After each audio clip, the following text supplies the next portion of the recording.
Thank you very much. What a great group this is. You have to see outside. It's going wild outside with a lot of love for all of us, I guess. But thank you, Richard, for the introduction, and thank you to all for such a warm welcome. It's great to be back in beautiful Miami, where I've actually built a lot of great buildings with the Desert family and some others. We've had tremendous success in Miami. We have Trump Towers and Sunny Isles Beach. It's 4 beautiful buildings right on the ocean. The Trump Grande, put the little E in the end for a little, class it up a little bit. Trump Grande, and the 700-acre Doral. It's a tremendous country club, and it's actually the most successful country club in the U.S., where I was just given approval to build 1,500 units, and I couldn't care less about building units. When you're president, who the hell wants to build units? I've been building units all my life. I don't want to build units, but they gave us permission to do it. But today is a tremendous honor to become the first American president to address the Future Investment Initiative Institute. That's the first one. That's it's always nice. And I want to thank Mayor of Miami, Francis Suarez, for being here. Thank you very much, Francis, wherever you may be. Hi, Francis. And thank you for the endorsement when I ran. I was very appreciative. Along with the Mayor of Miami Beach, Stephen Miner. Stephen, thank you very much. Thank you. Thank you. Thank you, Stephen. Thank you very much. And numerous American business leaders, some of the biggest business leaders actually anywhere in the world, and many distinguished guests from the Middle East, and in particular, the Kingdom of Saudi Arabia, a special place with special leaders.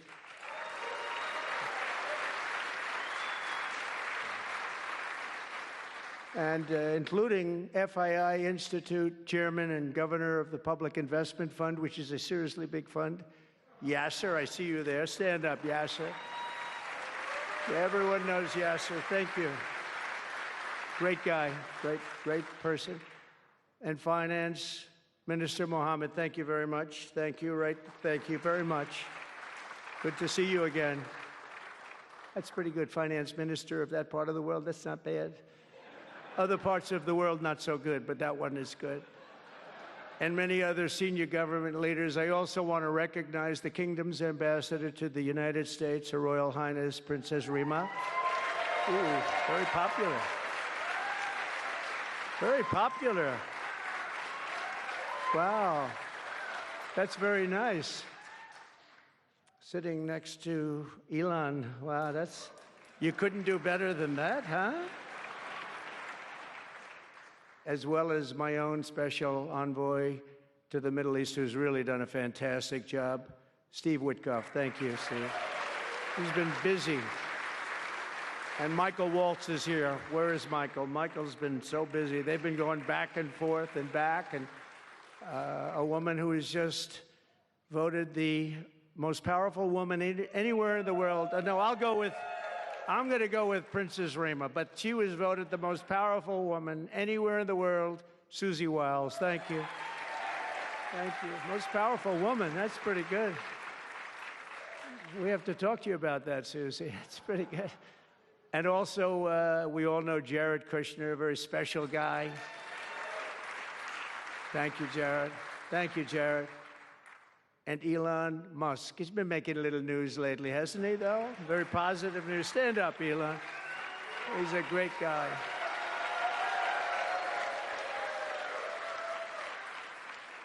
We did a little show last night. I heard they got very good ratings, too, by the way. We did. Hannity. Sean Hannity was fantastic, a fantastic man, a fantastic guy, and he did a show, and it was great being on the show with you last night. I come today with a simple message for business leaders from all across the nation and all around the world. If you want to build the future, push boundaries, unleash breakthroughs, transform industries, and make a fortune, because you want to make a fortune. Most of you have already made a fortune. I don't want to say that. There's no better place on earth than the current and future United States of America under a certain president named Donald J. Trump. I think that you're going to do very well. They're saying that November 5th, Election Day, 2024 will go down as one of the most important days in the history of our country. They said in 129 years, the most consequential election. I don't know if they're right about that or not, but it sounds good. I wanted to see if I could get a couple of more years tacked on, but I figured the fight wasn't really worth it. 129 is a lot.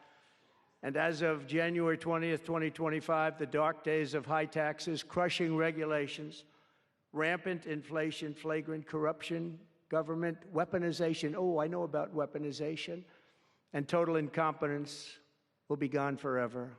They'll be gone forever.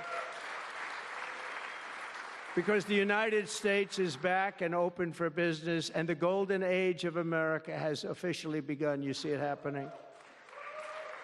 Since my election, America's economic engines have come roaring back to life in just a very short period of time. Think of it, from November 5th, the progress that's been made has been amazing. The NASDAQ is up nearly 10% in just a few months, and that's a lot. The Dow Jones Industrial Average is up 2,200 points, and Bitcoin has set multiple all-time record highs because everyone knows that I'm committed to making America the crypto capital. We want to stay at the forefront of everything, and one of them is crypto, and Miami seems to be the center of the action, come to think of it, and maybe it'll stay there. Business optimism skyrocketed 42 points. Think of that in a single month, the most in history by far. That's the biggest increase in history by not even close. The ISM index of manufacturing activity surged into positive territory for the first time in many years. Amazing.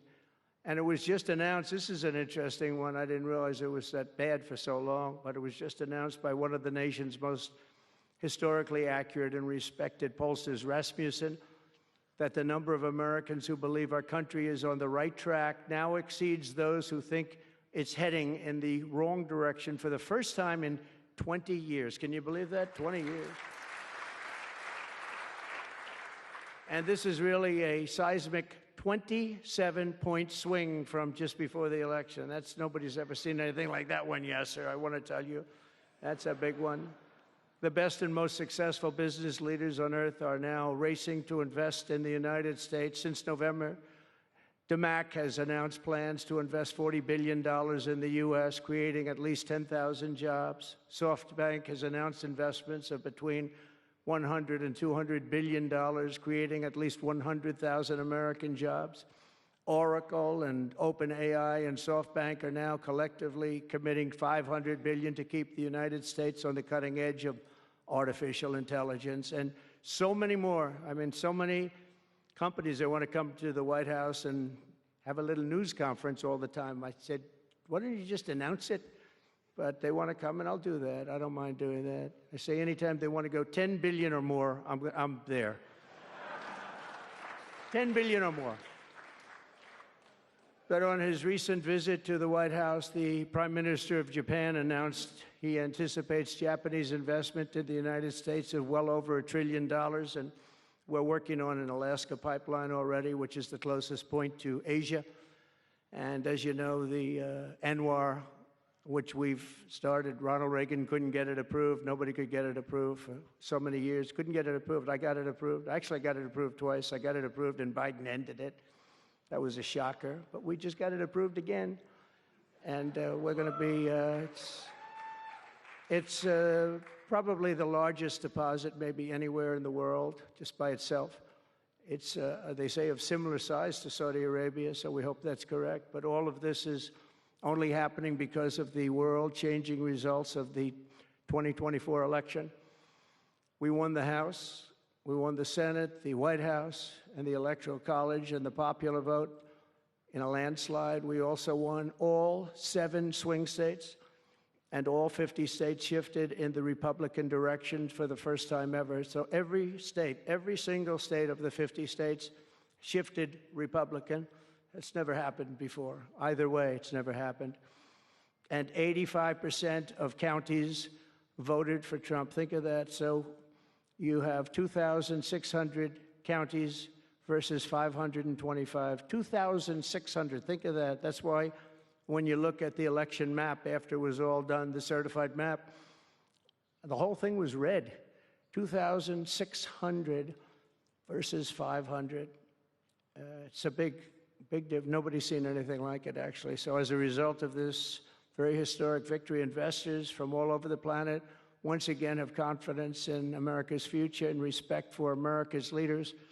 And it's about time we get a little respect.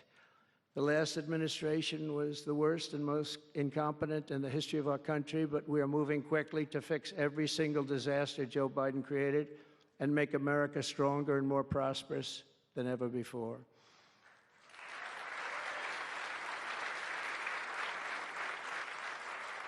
Our first and most urgent mission is to remove the criminals that Biden allowed into our country with the ridiculous and very dangerous open borders policy. They came from all over the world. They came from prisons and jails. They came from mental institutions and insane asylums. They were gang members. They were drug lords. They came from all over, and they were allowed to come into our country. And we're getting them out in record levels, just like they came in record levels. I want to thank Tom Homan and Christie, who was she's doing a fantastic job, governor of South Dakota, and Tom Homan, you know, and they are doing a fantastic job, and the results are incredible. And every country is taking them back. They're sending their criminals to us, and they're all taking them back. We had a little problem with a couple of them that ended very quickly. And because some said, we don't really want MS-13 back in our country. But I said, congratulations, you're taking them back. And they take them back. And by the way, Europe and other places ought to start also doing that. They better start looking at immigration, because it's really hurting Europe very, very badly. And they better get smart, and they better get tough before it's too late. We're also working to end the highest inflation in our country's history, all caused because they played with our energy policy and wasted money on the Green New Scam and other things such as that. And they wasted monies at never seen before levels. If Joe Biden had simply held federal spending at the pre-pandemic levels we had in 2019, we would have virtually no inflation. We're trying to balance the budget immediately, and because of the tariff income, which is really, it's already turned out to be amazing, actually. It's really meant more for bringing countries and companies into our country, but the numbers are rather staggering, because we're the big piggy bank that everybody wants to be, and they can play games and they can say, well, there'll be retribution and, you know, equal this and that, but they can't be equal. But we want to keep it so that we're the big piggy bank. And if we had years like we did the last 4 years, that wouldn't have lasted too long. So we're not promising it, but, you know, all of these things could happen. We hope to balance our budget. So I don't want to promise it, because if I do and we come about $10 short, the fake news media back there would say, we have breaking news. He did not make it. He did not make it. But we'll get it done very soon. It might not be this year, but it could be this year. Actually, we have a chance at getting it even this year, which people would be shocked at, because they were talking about 10 years, 15 years, 20 years from now. When I took office last month, we inherited the consequences of inflation that was more than 4 times what it was when I left 4 years ago. Think of that. I left, it was at 1.4%. And the annual government spending over $1.5 trillion more than projected in 2020 alone. $1.5 trillion. But under the Trump administration, all of that is changing faster and more dramatically than anyone ever thought possible. They didn't think it was possible to do what we've done in just a very short period of time. We've accomplished more in 4 weeks than most administrations accomplish in 4 years. On my first day in office, I imposed an immediate federal hiring freeze, a federal regulation freeze, and a foreign aid freeze. I signed an order creating the Department of Government Efficiency and put a man named Elon Musk in charge. Thank you, Elon, for doing it. Thank you very much. And he's doing a great job. I wish you could have seen him last night. It's really, you know, he's a very committed person. He's a very serious person. and these are very high IQ people. You know, I like high IQ people. Not all have to be, but, you know, it'd be nice to have some people up there that he's a seriously high IQ individual. Now, he's got his faults also, I will tell you that. But not too many of them, which is now really waging war on government waste, fraud, and abuse, and they're curbing inflation and saving taxpayers billions and billions of dollars every single day. And there's even under consideration a new concept where we give 20% of the Doge savings to American citizens and 20% goes to paying down debt, because the numbers are incredible, Elon. So many billions of dollars, billions, hundreds of billions, and we're thinking about giving 20% back to the American citizens and 20% down to pay back debt and pay down debt, which is, if you look at value, if it were a real estate balance sheet, the debt is tiny, but we still want to pay it down. Doesn't matter. We don't look at it as a piece of real estate. It's America. We're going to get it down through intelligence, hard work, and, as Elon said, a word called caring. You have to care. By doing this, Americans will tell us where there's waste. They'll be reporting it themselves. They participate in the process of saving money. So many of the men and women in this room, as an example, they pay tremendous amounts of taxes. And here are just a few examples of where your money was going before I came along. These are just some of the, just taken at random. Oh, there are much worse examples than this. I was just looking at them before the speech, and I can tell you they were much worse. And there are some that are horrible, but I don't want to really say them because they're very, very embarrassing to people. Very, very embarrassing. And they're really something, but you'll be seeing it and you will be reading about it. But just some taken at random: $2 million for sex change operations in Guatemala, $20 million for Sesame Street performances in Iraq. $20 million, that's a lot of money. You know, I know what it costs to do those things. You get a cast over for $50,000, give them a couple of bucks tip, and that's it. Not 20 million. 20 million, that's Gone with the Wind on steroids. $101 million for 29 diversity, equity, and inclusion contracts at the Department of Education. Wow. And we've canceled all of these, saved all of this money. And again, this is just a small sample. This could go on. I could read them all day. $520 million for a consultant. I want to know, who is that consultant? To do ESG, that's environmental, social, and governance investments in Africa. $25 million to promote biodiversity, conservation, and illicit livelihoods by developing socially responsible behavior in Colombia. $40 million to improve the social and economic inclusion of sedentary migrants. Nobody knows what that even means. None of this stuff, everyone's trying to figure out, what the hell does it all mean? $42 million for social and behavior changes in Uganda. 40 million's a lot of newspaper ads in Uganda. $70 million for research of evidence-based solutions for development challenges. $10 million for Mozambique medical male circumcision. What does that mean? $2.3 million for strengthening independent voices in Cambodia. $14 million for improving public procurement in Serbia.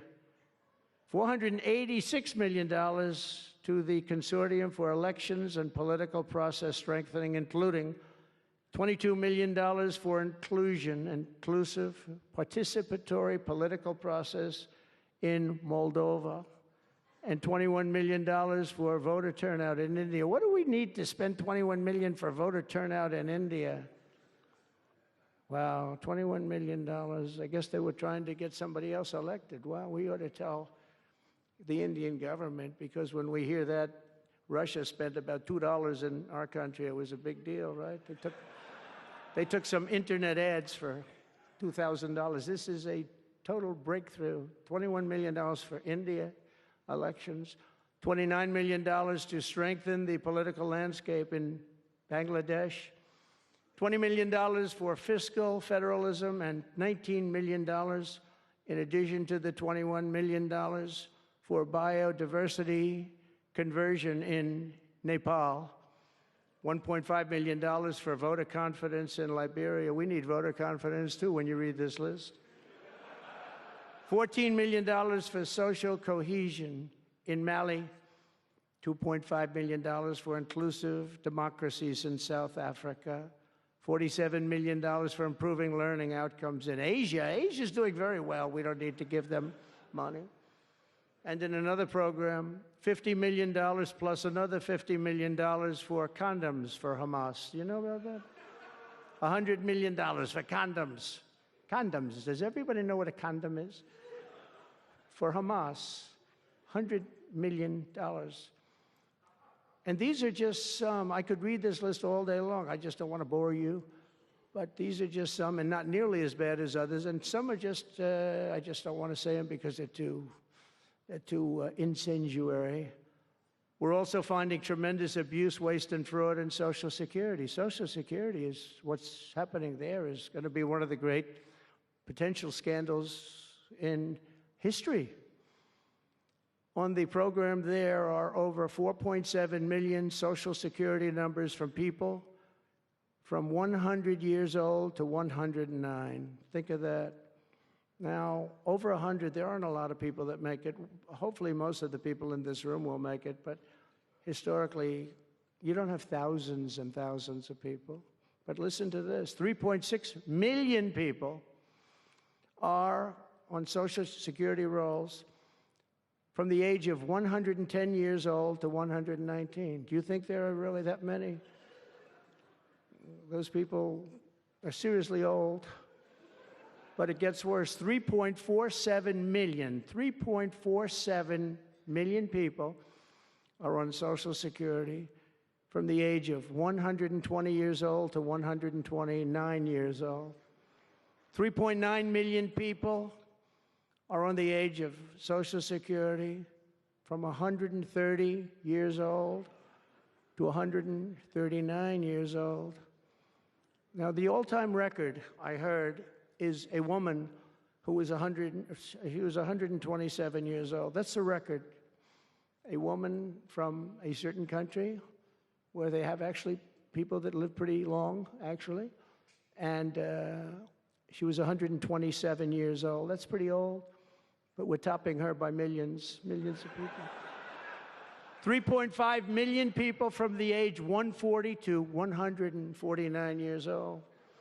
1.3 million people are on Social Security from the age 150 to 159. And over 130,000 people are on Social Security over the age of 160 years old, okay?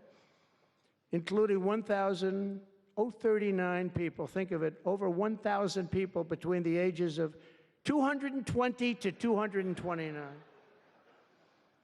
And one person between the age of 240 years old to 249. And the record topper, there is one person on Social Security who's 360 years old, which is approximately 110 years older than our country.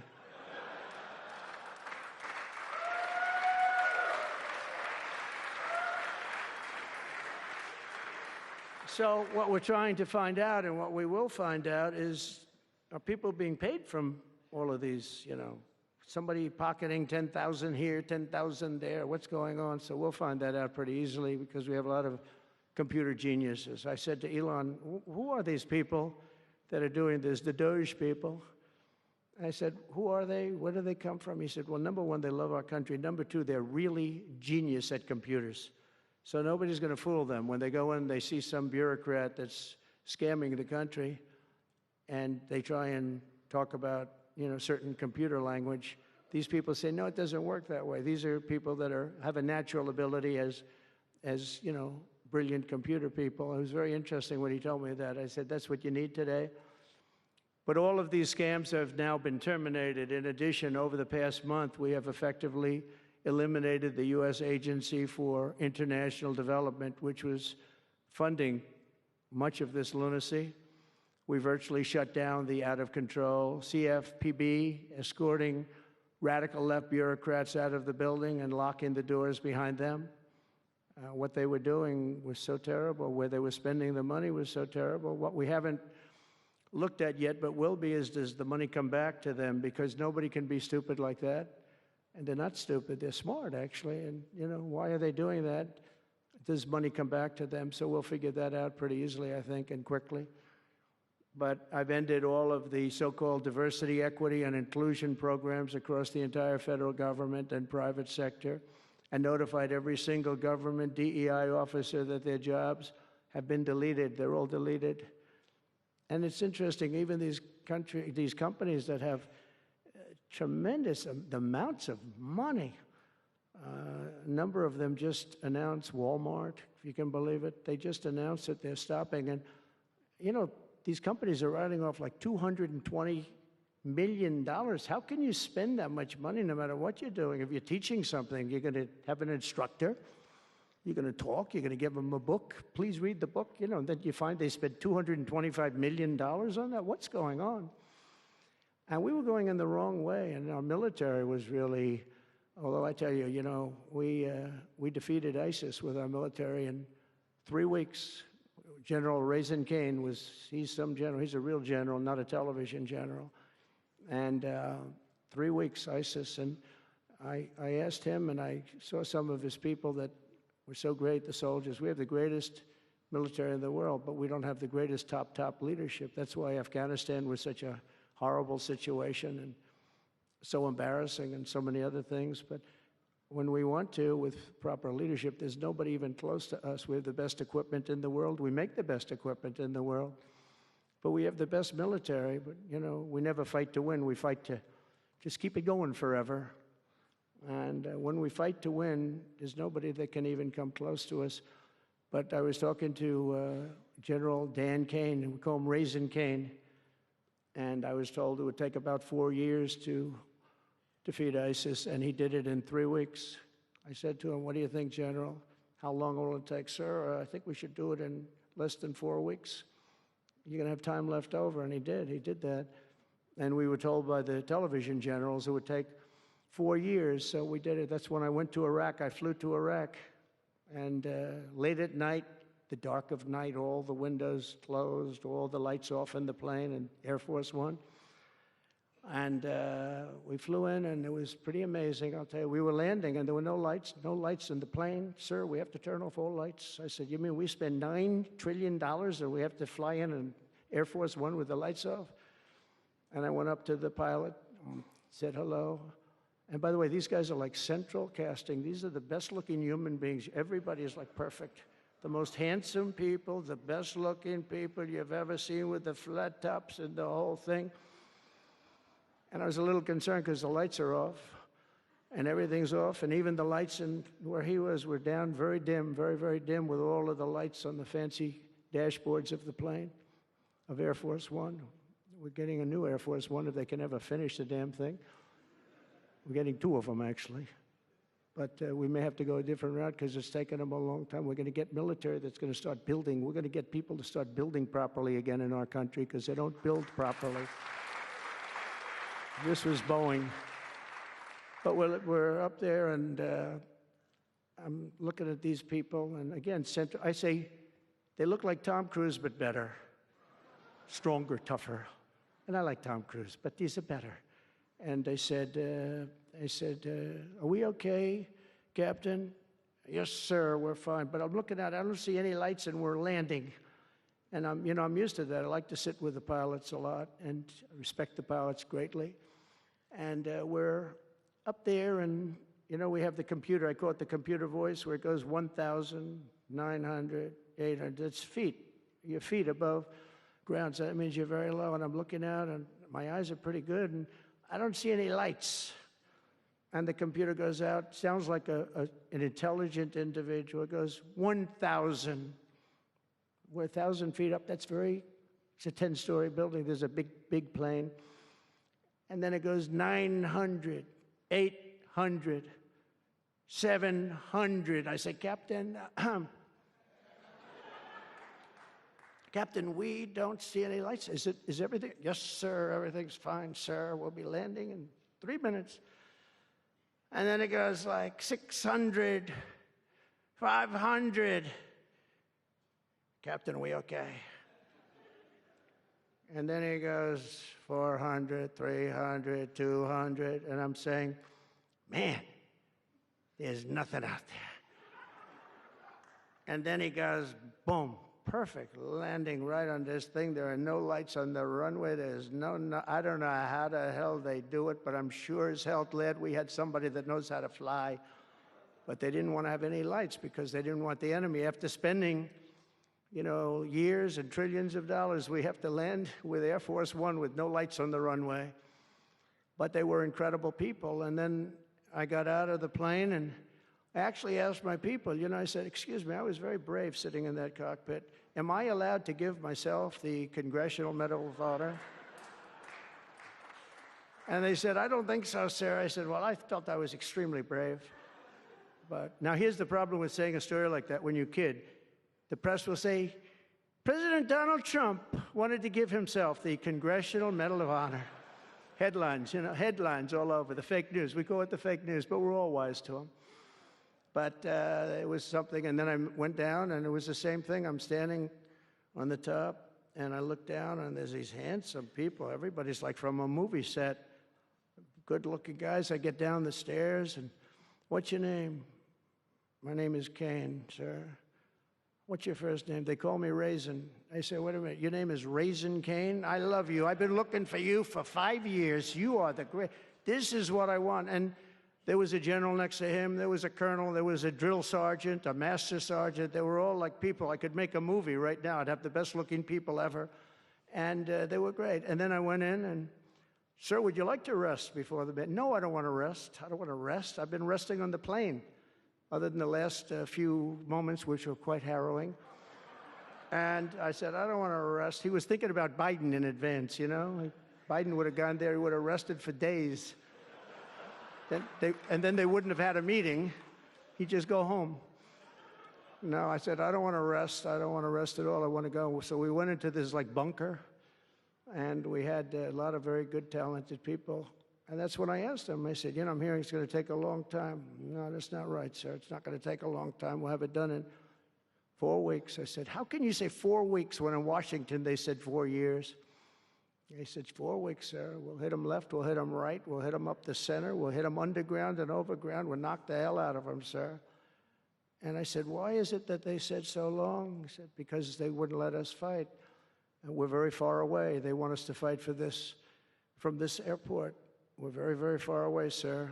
And they want us to fight here. We have many substations out, sub-airports, they call them, remote airports, where they build them in the sand. And we have many of them, and I'd use them all, sir.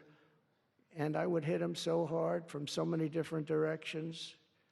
I said, well, what do you think? He said, you just let me know. And I called him back, and I said, go ahead and do it. Are you sure you can do this, General? I said, yes, sir. And he did it actually in 3 weeks. It was over 100% of people that are really hurting the Middle East, hurting the world. And it was done. And we have, I'm telling you, we have the greatest military in the world, but you have to use the right people. But there's nothing like what they were able to do in that case and in other cases wherever I gave them something.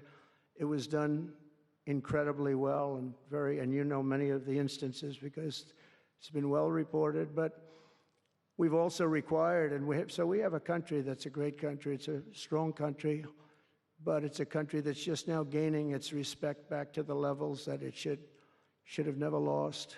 We were being laughed at by the entire world, but we're not being laughed at anymore. But we've also required that all federal employees must once again show up to work. It's a new phenomenon, you know, since COVID. Show up to work in person like the rest of us. So, I mean, it doesn't work when you don't show up. And I see companies now are all going back to it. They're all going back. It's great. I watch some of the big business leaders saying, we absolutely are going back. You can't work at home. They're not working. They're playing tennis, they're playing golf, or they have other jobs. But they're not working, or they're certainly not working hard. You could never build a company or a country with that. So we have a very strong policy, and if they don't show up to work, they get fired. And we're trying to make our government smaller but much stronger.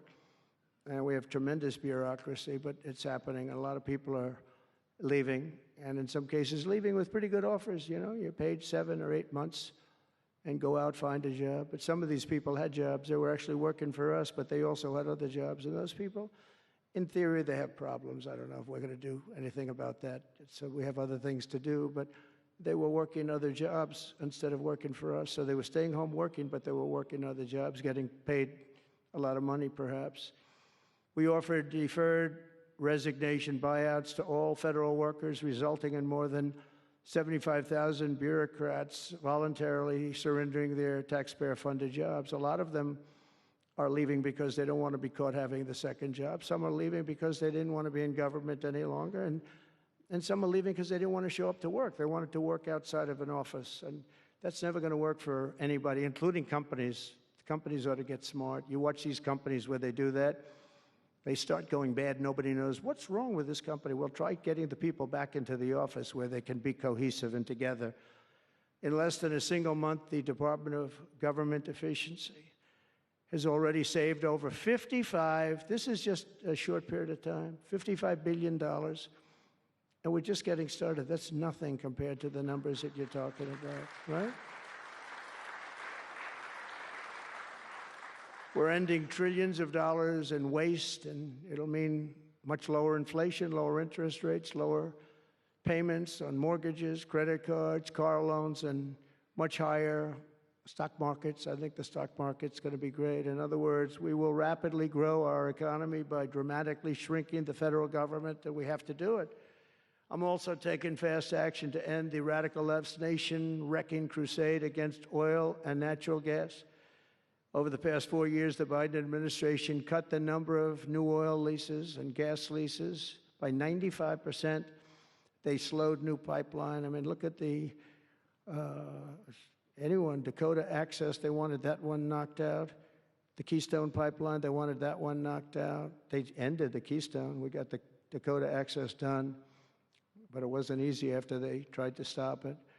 They slowed new oil and gas pipeline construction to virtually a halt. They shut down 38% of active oil and gas rigs in the United States, but they love the wind turbines. They go round and round and round, and if the wind doesn't blow, they got problems.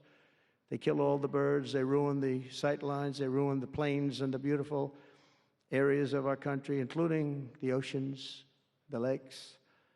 They closed more than 50 power plants, all causing energy prices to skyrocket. You saw that happen. That's what caused inflation. Pretty easy. These policies were so destructive that despite draining nearly 40% of U.S. strategic petroleum reserve meant for emergencies, it was meant for emergencies. It wasn't meant for getting a price of gasoline down so that you can win an election. It didn't work for winning the election. Actually, there's so many people that are driving that it's a very small number, just had a very small effect, but in the meantime, it takes it down. We'll fill it up fast, but it's at the lowest level. When we made the transition, it was at the lowest level in history, ever recorded. It's the lowest level. Nobody's ever seen it that way. They put it all out because they thought they could keep gasoline prices down a little bit, just go past the election, and after that, they didn't care. And it didn't work because they didn't get elected. I got elected. But the price of gasoline still rose over 35%, and in some cases, at some periods, it was 100% and 125% during certain periods of time. Under the Trump administration, we have implemented a very different plan. You probably heard of it. It's called Drill, Baby, Drill. And we're doing it. The world runs on low-cost energy, and energy-producing nations like us have nothing to apologize for. We have more energy than any other nation in the world, and we're going to use it. And we're going to use it on AI plants. I was telling some of the people that came in that, they're very interested. Everybody's talking about AI. I hope you're right. I don't know. Who knows? But Elon, are they right? Are they right in going all? They are all in for AI. But the problem is, to do it, just in our country, you need twice the electricity just to open up and be the top of AI. You need twice the electricity that we have right now in the entire country. If you take all of the electricity, you need more than twice. You need double what we have right now just to fuel this new industry that's growing. I was amazed when I heard that number. And they all said, how can we do this? Because, you know, in China and various other places, you can probably get it with the shake of a hand. But in our country, you can't. But now you can, because I've been declaring a national emergency in order to get fast approvals. And we're going to have, if you build a plant, you're able to build an electric generating facility right next to your plant. So you'll be making your own. You won't have to count on utilities. You won't have to count on an old grid that could fail, could get hit by something, bad things or good things. But you're not going to have to worry about grids. You'll build your plant, and you'll build essentially you'll become a utility in a way. You'll build your own electricity. If you want to build extra and put it out and get paid for that, you're going to be able to do that. You could put it back into the grid, but you're going to be able to build with your plant a generating facility. And we're going to get you Lee Zeldin, head of the environmental group, various groups, and we've got them unified now, but we're going to get you very fast approvals, and they'll be approved so fast your head will spin.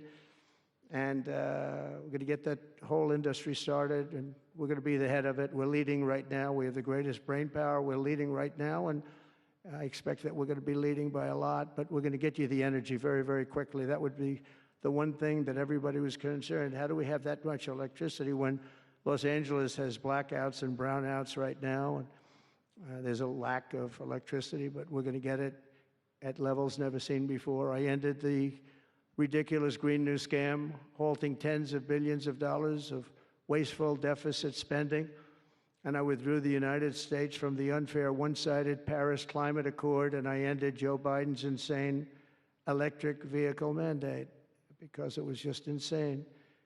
I repealed the last, and by the way, if you want to buy an electric car, it's great. If you want to buy a gasoline-driven car or a hybrid, it's great. Whatever the thing happens to be. I heard hydrogen's hot. The problem is when it's not, you're in deep trouble, because when that sucker blows up, they don't find the body. So that's one that I said, you know what, let's take a pass on that one. They said it's good, but when it's bad, it's really bad. You find the bodies on trees, on the side of a tree. I said, I think we'll pass on that one, right? We're not going to want that one. But you never know. Maybe someday it'll be good, but it doesn't sound like it's off to a good start. I repealed the last administration's very destructive natural gas export ban, and last week we approved our first new liquefied natural gas export license, and we have literally hundreds of people that want to export. I recently met with the Japanese Prime Minister, Shiba, to discuss large increases in American oil and gas exports. They want it so badly. They said we went to the Biden administration, they wouldn't sell it. They wouldn't sell it. Nobody knows why. Biden didn't know why either. They asked him, I don't know. They did, oh, I didn't know that. But we're going to sell it, and the new project in Alaska is going to feed all of Asia. We're going to take care of all of Asia. We have so much oil and gas, like very few people, like very few countries have, like really actually no country has. I also met with Prime Minister Modi of India, who wants to greatly expand India's purchase of American energy, and my administration has also launched the most aggressive deregulation program of any nation in history. Under my executive order, for every one new regulation added, 10 old regulations have to be eliminated. And you know, in our first term, which was actually an incredible success, we had the greatest economy in history until COVID, and even after that, we did great. The stock market was higher. If you think of it, it was higher after the fact. After we went through that whole thing, it was higher than it was just prior to COVID coming in, which is a pretty amazing thing. But we did a great job on that, but it was a terrible thing for the world. The whole world suffered. It suffered terribly, including China, including other countries. It was a terrible period of time. But despite that, we did well. But we had the greatest economy in the history of our country. And I think this time we're going to do even better. We were artificially hurt by COVID. We had to focus on that instead of focusing on, but just prior to COVID coming in, there's never been anything like what we did, what we achieved.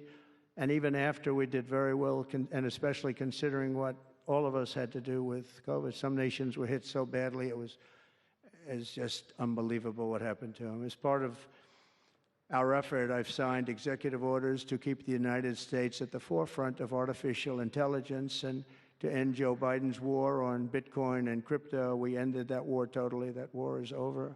They were very hostile toward them until the very end, just because there's so many people on Bitcoin and crypto that just before the end, the SEC came out and they were being very nice. I was so nice to people because so many people were being indicted for no reason whatsoever. Very political group of people. That's all they did was they liked indicting people, but they were being indicted, and many of those indictments were dropped just before the election because they said, wait a minute, there's 100 million, 125 million people using this, and they didn't want to have, you know, all these people being voted against. But by the time they did that, it was too late. We had that vote entirely, I think. I think anybody smart that believed in that, and there are a lot of people believing it, anybody that was smart voted for Trump. And they pulled the indictments. And I see people that were indicted. I said, I saved your life. I saved your life. Because if they thought that, they actually thought that I was doing it, they said, why is Trump doing it? Is he doing it for political reasons? I don't do anything for political reasons. I do what's right. I want to be in the forefront of every industry. So I'll be working with the Republican Congress to pass the largest tax cuts in American history. And that includes, obviously, that includes we have to extend the Trump tax cuts, which were, until now, the largest. We're going to dramatically cut taxes for families and for workers and for companies, including no tax on tips and hopefully no tax on Social Security and no tax on overtime. And that overtime one is a sleeper because I think a lot of people are going to be spurred on to do a lot of extra work. When they hear that, it's a lot of companies really like it, and a lot of people really like it. The new Trump tax cuts will also include 100% expensing for new factory construction in the United States and anything else that you're going to buy with capital. If you buy something that is going to be good for our country, we're going to let you expense it, 1 year expense. And I did that the first time, and everybody was saying, can you go back to that? Now you still get, I guess, 40% or whatever, but it, you know, pares down. But we're going to bring that right up to the top level. I think that had a lot to do with the success that I had during my first term. And we'll substantially cut taxes for all domestic producers of oil and gas and just about everything else that they produce.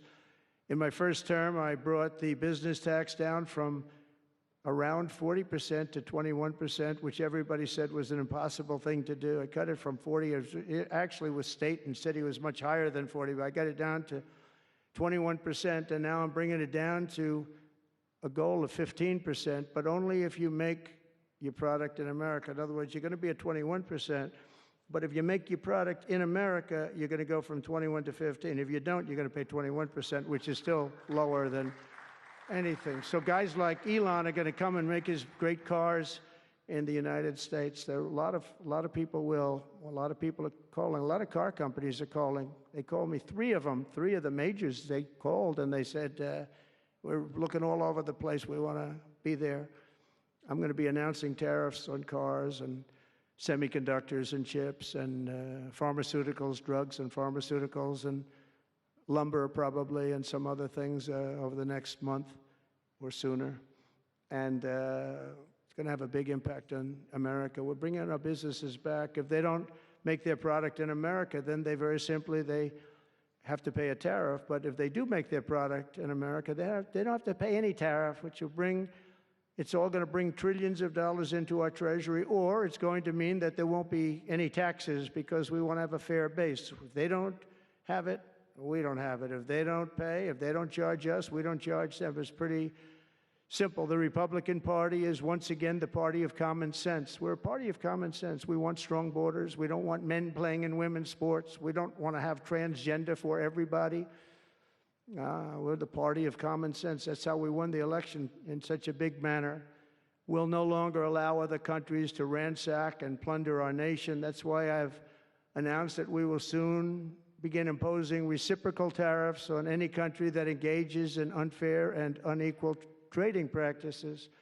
If they tariff us, as I said, we will tariff them at the exact same rate. So if a certain country, because some of these countries, even countries that I've already mentioned, are extremely aggressive with tariffs. Nobody knows that.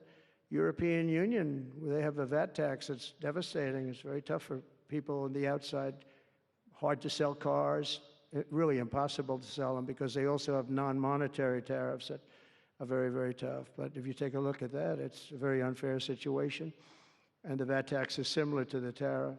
Around the world, I'm moving quickly to end wars, settle conflicts, and restore the planet to peace. I want peace, and I don't want to see everybody being killed. And you take a look at the death in the Middle East and the death that's taking place between Russia and Ukraine. It's been going on, and we're going to end it. There's no profit for anyone in having World War III, and you're not so far away from it. I'll tell you right now, you're not so far away. If we would have had this administration for another year, you would have been in World War III, and now it's not going to happen. In the Middle East, I've restored my policy of maximum pressure on Iran, designed to bring peace.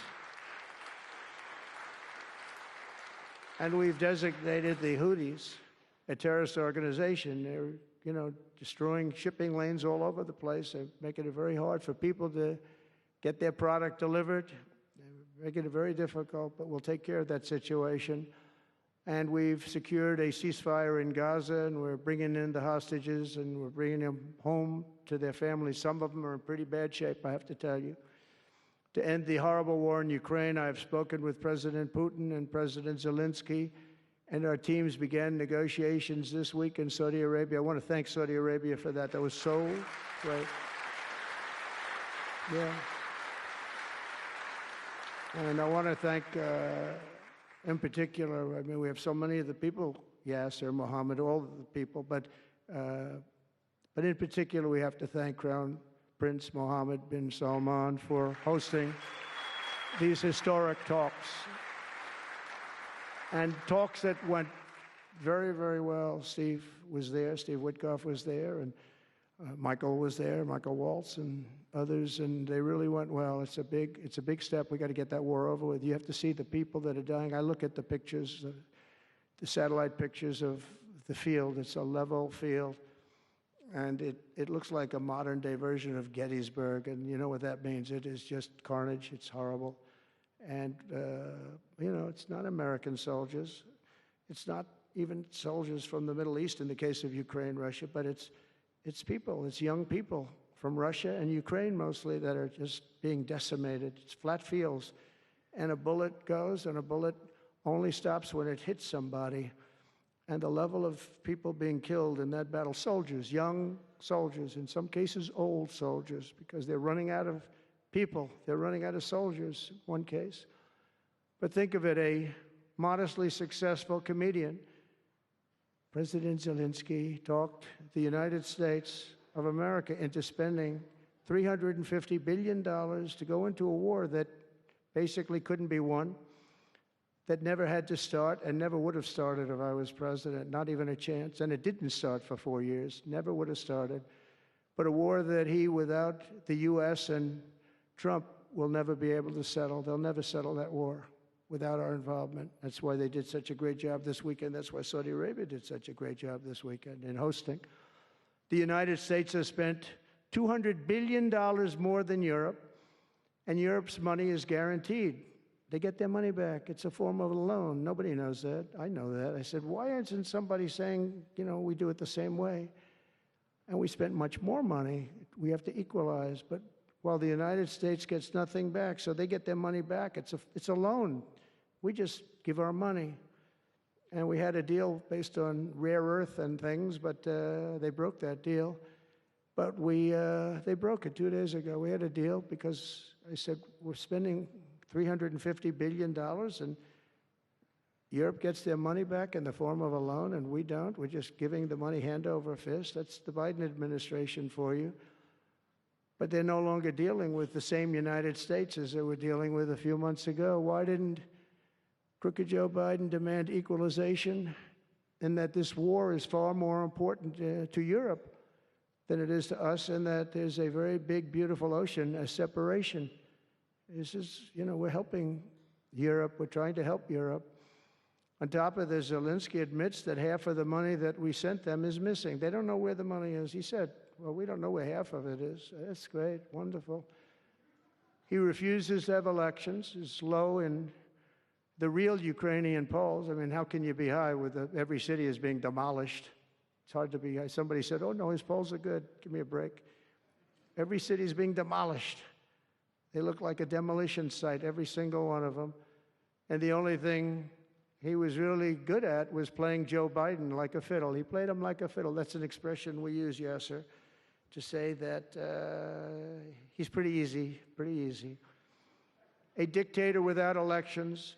Zelensky better move fast or he's not going to have a country left. Got to move fast because that war is going in the wrong direction. In the meantime, we're successfully negotiating an end to the war with Russia, something I'll admit that only Trump is going to be able to do in the Trump administration. We're going to be able to do it. I think Putin even admitted that. Biden never tried. Europe has failed to bring peace, and Zelensky probably wants to, maybe he wants to keep the gravy train going. I don't know what's the problem, but he hasn't been able. He's very upset that he wasn't invited. He could have come if he wanted to, but that he wasn't invited to Saudi Arabia. But he's been working for 3 years. There's never been even meetings or phone calls to stop this war. It's a horrible thing. I figure Russia's lost 900,000 soldiers. I think that Ukraine's lost probably 700,000. And it's a terrible thing. You'll see bodies and body parts all over the field, all over. We see them very accurately through satellites. I love Ukraine, but Zelensky has done a terrible job. His country is shattered, and millions of people have unnecessarily died. And you can't bring a war to an end if you don't talk to both sides. You got to talk. They haven't been talking for 3 years. So we hope to see a ceasefire soon and to reestablish stability in Europe and the Middle East. Thank you very much. And as I've said before, it's my hope that my greatest legacy will be as a peacemaker and a unifier. That would be a great legacy. So in conclusion, the golden age of America is upon us, and I'm inviting everyone here today and every citizen across our land to take part in the most extraordinary period of peace, prosperity, growth, innovation, wealth creation, and expansion the world has ever seen. We're on our way. I mean, everyone's talking about us. 3 weeks. We're in there for a couple of days more than 3 weeks, and everyone's talking about it. You have to see the crowds of people outside. It's pretty amazing what's happening. We're on the verge of soaring markets, surging incomes, booming production, groundbreaking technologies, thrilling discoveries, and a quantum leap in the quality of life.